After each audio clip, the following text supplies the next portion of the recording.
Hello, how are you doing? I want to talk about this interesting thing that this interesting wave of lawsuits here and there. Interesting. So, I came across a very preposterous situation online. A shop owner on TikTok, she had shared a video raising concerns about the bread that reportedly does not go stale for weeks and the possible health implications. She carefully hid the product label to keep the focus on the issue and not on the brand.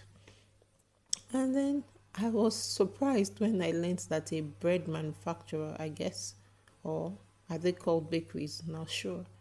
They responded with a lawsuit. I don't know who is advising them, but whoever that person is, the person needs to ask for their school fees back. That's one. Then, secondly, the bread maker slash manufacturer business owner needs to ask for a refund, and you know, I don't know where they are coming from. Litigation is no longer just a legal decision for businesses, it's also a public relations decision. I don't know, for some reason, the public relations for businesses have been really getting highlighted to me this season. I think you should take your reputation seriously. So, what business lessons can we learn from this scenario? Number one, I don't know if you've heard of the Streisand effect. But the idea of the Streisand effect is that something that should ordinarily have been a small matter, when you take the wrong PR steps in particular, it can be blown out of proportion. And that is, it seems to be playing out here. So, trying to suppress or silence content often amplifies it. What could have easily remained a small conversation can quickly become a global headline. So you need to be mindful. The second lesson: not every criticism requires a legal response. Some issues are better handled through clarification, education, or engagement, and not escalation. Number three, public perception moves faster than legal processes. Even if the business was legally right, and I do not believe they are in this instance, they can and they have lost in the court of public opinion. Number four, silence, response, or escalation. Choose wisely. Every brand must understand when to ignore, when to respond, and when to act. Lawsuits should be a last resort, not a first reaction. Engage competent professionals to advise you before you damage your brand with frivolous lawsuits. Number five, transparency builds trust faster than defensiveness. Consumers today, they are not just buying products. We are buying into your brand, into your personality, into your credibility. Don't destroy what you have built with poorly thought out defensive responses. This is for business owners. So, what recommendations do we have for businesses? Conduct a risk and reputation assessment with competent professionals before taking legal action. I will say this very well. I used to a couple of years ago, I used to run a lot of business risk assessments, and these are some of the things that we will talk about. We had a category on our risk matrix for reputation. It is not something you it's not something The challenge with reputation is that it takes a lot to build and it takes very little to crash it. So you need to be very mindful of what you're doing.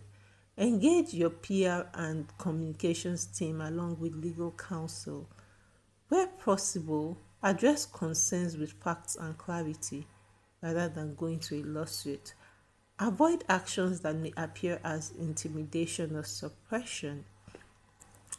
Build a brand culture that can withstand scrutiny, not silence it. So I'm going to give you my hot take just because I can.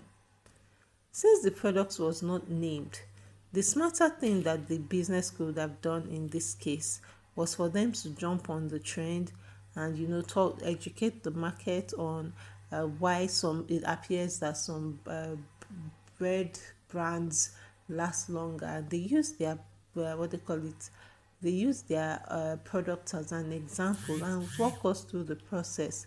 Is it safe? What did you learn? How did you get here? So many things they could have done. Share your standards. Get influencers to talk about your bread.